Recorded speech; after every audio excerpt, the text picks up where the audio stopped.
Chapter 27. This is how I am doing work in Big Madam's house.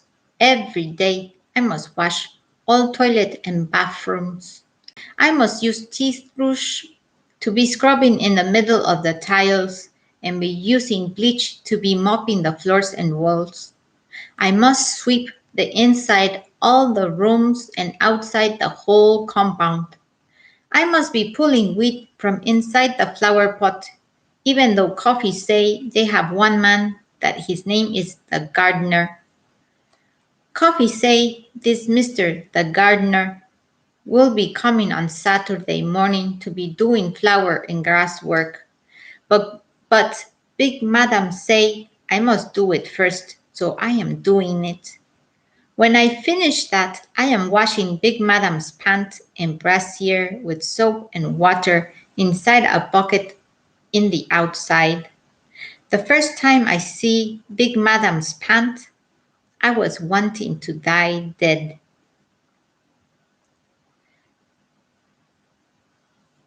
Pants is underwear. I tell you true, the pant is wide like curtain. Her brassiere is like boat. She like to be wearing two pants and two brassiere every day, so I am washing so many in 1 week. After I finish washing her brassiere and pant, then I must be putting it inside the machine washer in the kitchen so the machine too can wash it. When I ask Coffee why I am washing first before machine washer, Coffee shrug his shoulder and say, "Do it and don't complain." In the evening, I am cleaning window, cleaning looking glass, dusting table, chair, wiping this, mopping that. I am also massaging Big Madam's stinking feet at night, and sometimes she opened her scarf and asked me to be scratching her hair. I am only stopping to eat in the afternoons. No evening food, no morning food. Big Madam says she can only afford to feed you once a day. Coffee say when I ask him why no morning or evening food. Sometimes Coffee will call me in the morning and give me food to be eating before Big Madam is waking up. 2 weeks back, Coffee gave me rice and stew with one boiled egg. Big Madam was sleeping in the upstairs, so I thank him and sit down on a stool inside the kitchen. As I was biting the egg, Big Madam entered the kitchen. I shook, stiff, hold the egg in my hand, thinking whether the floor will open and swallow me whole with the egg. When she see me, she marched to my front, collect the plate, and pour the rice on top my head. She snatched the boiled egg, smashed it in the middle of my head. As I was crying because the pepper from the stew is entering my eyes walls, and I am fearing I will be blinding, she was starting to slap, punch, kick me everywhere. Did I not tell you I don't want to see you eating inside my house without my permission? She was shouting. You don't expect me to clothe and accommodate you in exchange for the substandard work you do for me, do you? If you must eat more than once a day, you sit outside and eat your own food, not mine. Is that clear? She turned to Coffee. The next time I see this girl eating more than once a day, I will reduce your salary. By the time she finished beating me, the hunger is not doing me again. That was the first time Big Madam beat me, and in the nearly 1 month I've been here, she is beating me almost every day. Just this yesterday morning, she slapped my face because I was singing as I was picking the weed from the grass. She was in her car. driving outside the compound when she just asked her driver to stop the car. She climbed down from the car, marched to where I was kneeling by the flower pot under the palm tree in the hot sun, and gave me a backhand slap. I dazed. The sun dazed too. Blind my left eye for a moment. You are shouting, she said. You are disturbing the citizens of Wellington Road with that noise you call singing. This is not your village. Here we behave like sane people. We have class. We have money. As she is shouting on me, I am thinking, her own shout must be disturbing the people's more than my own soft singing. But I cannot be telling her that.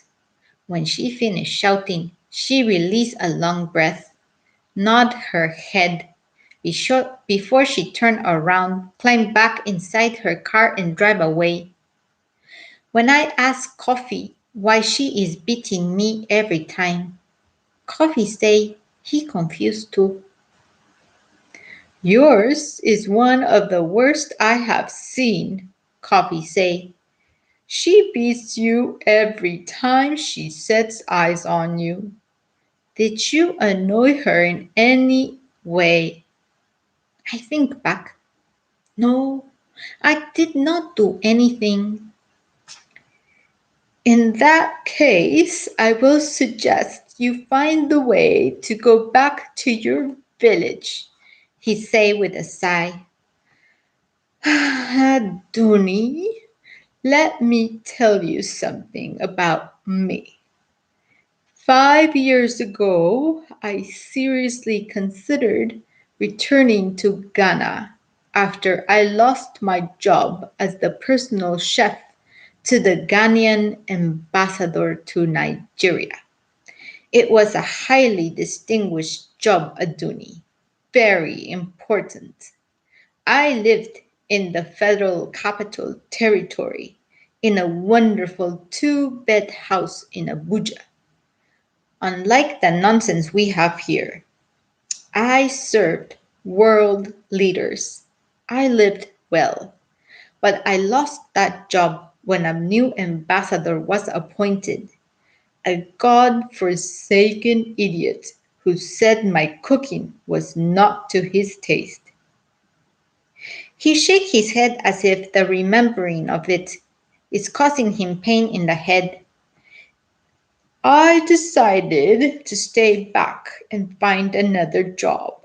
I mean, I had studied accounting in university and upset my whole family when I decided to follow my passion and become a chef. How could I go back to Ghana in shame? Especially when I still hadn't completed my building project. After everyone back home thought I had an important job with the ambassador. Me, I am only working here because I need to finish my house back home. But you have nothing keeping you here. Nothing. Go back to your village. Go home. But how will I go back? I asked. Mr. Kola is missing, and I don't know my way back to Ikati. Even if I am knowing the way, to go back is didn't possible because I clamped my mouth. Going back is didn't possible. Coffee looked me, face down. In that case, stop complaining, he said. Do your work. That's what I did, what I do every day. The beating is too much. My eyes are feeling hot with tears. My mama didn't ever beat me like this, not even my papa or Labake or anybody. Try staying out of her way, Coffee said. When she is in the house, get busy outside. When she is outside, run inside and find work to do there. If she doesn't call you, don't show your face. Aduni, you know you talk too much. Must you have an answer for every question? Learn to shut up. And for goodness sake, stop singing all the time. And so for the next 2 nights, after my talk with coffee, I stay in my bed thinking of correct plans until finally one sharp, good ideas for hiding from Big Madam is entering my head. This morning I was wiping the window outside the kitchen when I hear Big Madam's car driving inside. Quick! I pick up my cleaning cloths, pass the side of the house, enter the library, and shut the door on myself. I draw a long breath, start to wipe the bookcase. I bring each of the books out, one by one, open it and wipe it. As I am wiping it, I am trying to be reading the writings in the book. I cannot be doing loud breathing because of Big Madam, but I am talking inside of my breath. Many of the books is having big English, so I am only reading the first 10 words or so before dropping it until I am picking up the Collins. It's a small book, but fat book, like my mama's Bible, with wide letters in yellow and blue color on the page. I open it and I see that it is having words and the meaning of the words next to it. I begin to turn the page. The book is putting words letter by letter, like ABC alphabet. Since I am knowing the alphabet, I begin to look for words. First, I am turning to letter I to check the meaning of innocent because the way Big Daddy was laughing that day is making me think the word is having another meaning than just a name. The Collins write this about innocent. Innocent. Adjective. A person not guilty of a crime or offense. Noun. A pure, guileless, or naive person. Why is Big Daddy asking if I am pure? And how can I be pure after how Morufu was making me so dirty in the spirit and body when he drank his firecracker? I close the Collins and pick up the Book of Nigeria Facts. Why it have such a long name, this book? It's a tall one too. Be like 3 books gummed together. The cover with the picture of a ball shining and bright and the map of the Nigeria inside the ball. The green, white, and green color of the Nigerian flag inside the map. I put it down, check what fact is meaning in the Collins. Fact. Noun. A thing that is known or proved to be true. Is this book having the true answer to the every question I am having? I open the first page of it, peep it. It is full of dust. Give me a tickle in my throat, make me cough 2 times. It seemed so full of wise, this book. Many pictures, many things making explanations for many things about the Nigeria and the whole wide world of it.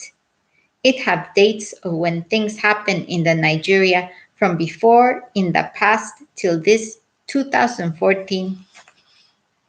Fact. October 1st, 1960.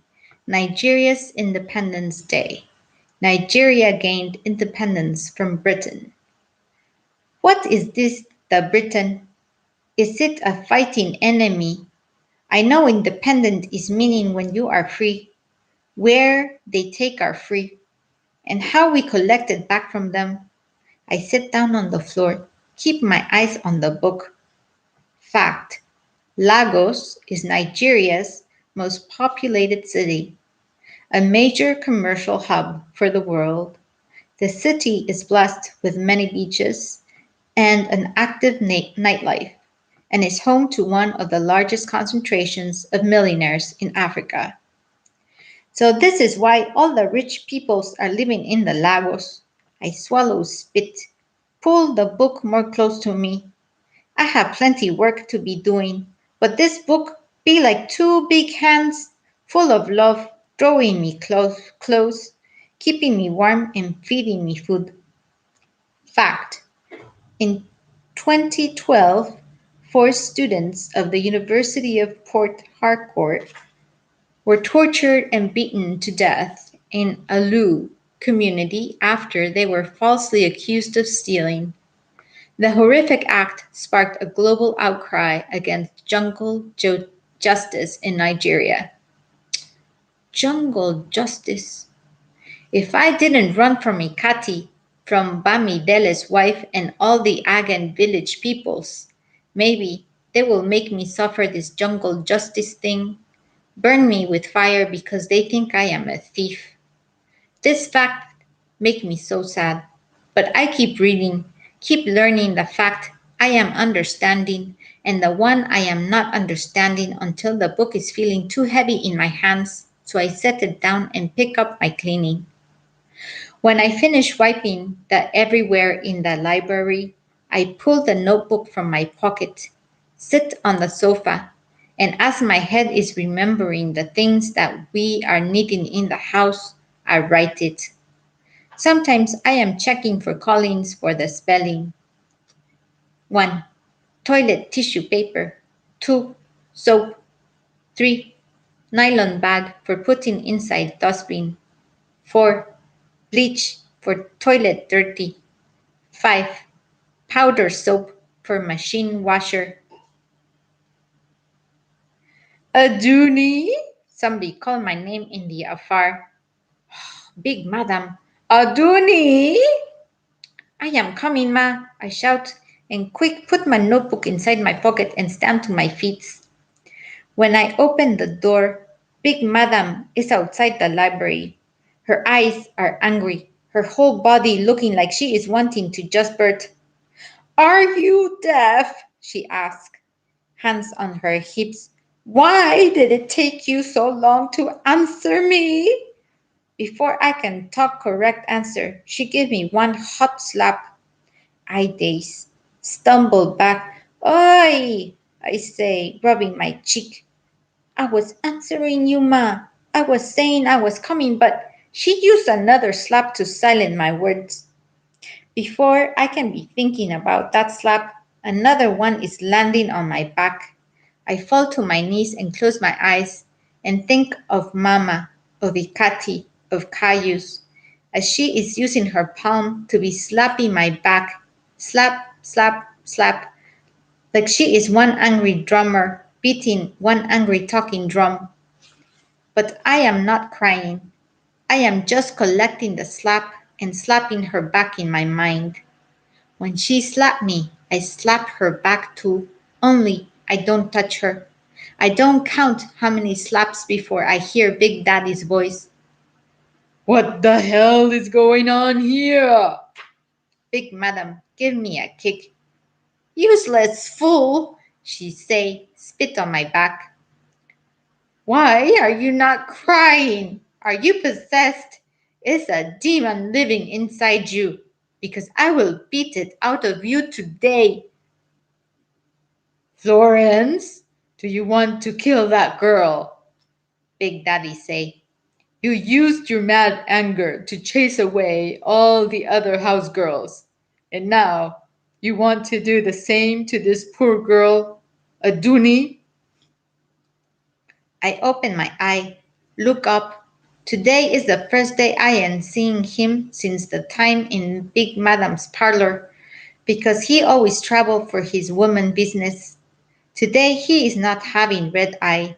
His word is not dragging. He is looking like a sensible somebody. Aduni, get up, he say and give me his hand. I push myself to my feet. Big Madam is not slapping me again, but it is still feeling like my back is still collecting the slap. The pain feels like somebody rubbed hot pepper on my skin before pouring kerosene and lighting matches to my body. The whole of everywhere is breathing with pain. Welcome, Sa. I say. I don't kneel down to greet him. My knee cannot bend again. Nothing in my body is working correct. Aduni, are you okay? He asks. Okay, sir, I say, even though we all know that I didn't okay. Florence, Big Daddy turned, faced his wife. You are the possessed one. Big Madam released a long breath. Look as if she just finished eating a food that is so sweet, as if beating me is giving her life hope. She looked me up and down, hissed. She is a useless girl, she said. A lazy, good for nothing waste of space. I had to search the whole house before I found her in the library, voiding her work. And so you found her in here and decided to murder another woman's child? Big Daddy said, his voice climbing high. I heard you from the driveway, Florence. The driveway. What if you had given her a fatal blow, damaged her brain, left her paralyzed? Would your excuse stand in the courts of justice? I don't understand everything Big Daddy is saying, but I know he is angry with Big Madam. Now, Florence, Big Daddy hold one finger up, twisted left and right. Let this be the last time you touch this child in this house. I repeat, let this be the last time you lay a finger on a Dooney. Is that clear? Big Madam say something mumble about paying all bill and prostitute girlfriend as she is walking away. Big Daddy turned to me. Are you all right? He asked. Yes, sir, I say. Thank you, sir. Come here. He opened his two hands wide like he wants to collect something. Come on, don't be afraid. Come. I plant my feet in the ground. Look him. What is he wanting me to do? To give him an embrace? Or to what? When I don't move, he come near me and wrap his hand around my body. I stiff, press my hand to his chest, but he just squeezed tight. Don't mind her, Aduni, he say, pressing his mouth inside my neck areas. His mustaches scratching my skin, breath hot and smelling of buttermint and small drink. You hear me? Yes, sir. I talk with my teeth closed tight. Work is waiting for me, sir. Please let me be going too. I want you to feel free with me in this house, he say, cutting my words, holding me more tight. Florence will not be able to touch you if you let me protect you. I push his chest hard, collect myself from his hand, and run to the backyard. I was running fast, and I didn't see Coffee beside the outside tap. I jammed him by the shoulder, nearly falling him and myself and the basin he was holding to the floor. Coffee set the basin on the floor and gripped the wall with one hand to steady himself. But Dooney, he shouted, offing the tap. Are you okay? What? Why? What is chasing you? I pressed my hand on my knees to slow my breathing. Big Daddy, I say. He was holding me too tight. Just now, I collect myself from him and run fast. Big Daddy was holding you? Coffee say concerned. Why? Where is his wife? I didn't too sure why, I say. Big Madam just finished beating me when Big Daddy say he wants me to feel free and that he wants to protect me. What is he wanting from me, Coffee? I look Coffee, fear in my eyes. I know what Big Daddy is wanting, but I am afraid to think it, to say it. Is that man cursed or something? Coffee say, talking quietly. Ah, Chalet, but I warned you to be careful. I've been trying to be careful, I say, feeling tears climb down my cheeks. I don't want trouble in these Lagos, and I cannot be going back to Ikati, but the man, the big daddy man, he was holding me tight, making me to fear. The other time I catch him looking at me one kind of way. Help me, Coffee, please. Don't cry, Coffee say, shaking his head with a sad sigh. There must be something. I'll think of something that can help you. Stop crying, you hear? Thank you, I say, wiping my cheeks with the edge of my dress as I leave his front to begin my evening toilet washing. When I finish my work and climb into bed at midnight, my body is sore, my back is on fire. My fingers feel like a stiff curve of plastic, and I know it is because I've been holding the cleaning cloth too tight for too long. I try to sleep but when I close my eyes, I see Big Daddy's teeth sharp like a blade, bleeding with blood, coming for me. End of chapter 27.